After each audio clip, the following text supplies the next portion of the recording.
pada anak penderita leukemia di RSUD Dr. Karyadi. Kami ingin mempresentasikan hasil diskusi review jurnal kami.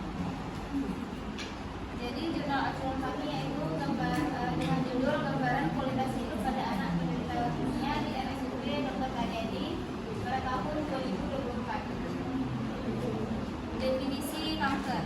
Kanker adalah jaringan baru neoplasma yang tumbuh dalam tubuh akibat pengaruh berbagai faktor penyebab tumor yang menyebabkan jaringan setempat pada tingkat gen kehilangan kendali normal atas pertumbuhannya. Kanker juga merupakan salah satu penyebab utama kematian 90.000 anak setiap tahunnya. Salah satu contoh kanker adalah leukemia. Kemudian leukemia merupakan suatu kanker darah di mana sel darah putih leukosit mengalami peningkatan dalam jumlah yang abnormal di dalam darah maupun di sumsum tulang sehingga tidak mampu berfungsi sebagaimana semestinya. Leukemia juga merupakan istilah luas yang diberikan pada sekelompok penyakit ganas sumsum tulang dan sistem limfatik. Angka kejadian leukemia di dunia terjadi sebanyak 351.965 kasus menurut International Agency for Research on Cancer.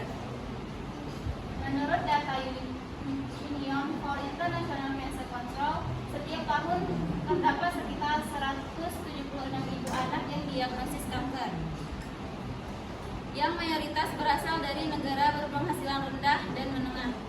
Meskipun kejadian kanker pada anak di seluruh dunia masih cukup jarang, namun kanker merupakan salah satu penyebab utama kematian 90.000 anak setiap tahunnya. Di Indonesia terdapat sekitar 11.000 kasus kanker anak setiap tahunnya dan terdapat sekitar 650 kasus kanker anak di Jakarta. Jenis secara umum, sepertiga dari kanker adalah leukemia. Gejala dari leukemia.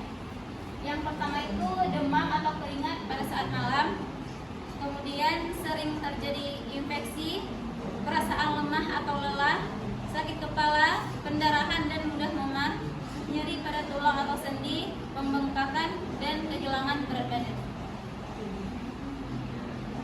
Baik, selanjutnya akan dilanjutkan oleh beliau. Baik, jadi terdapat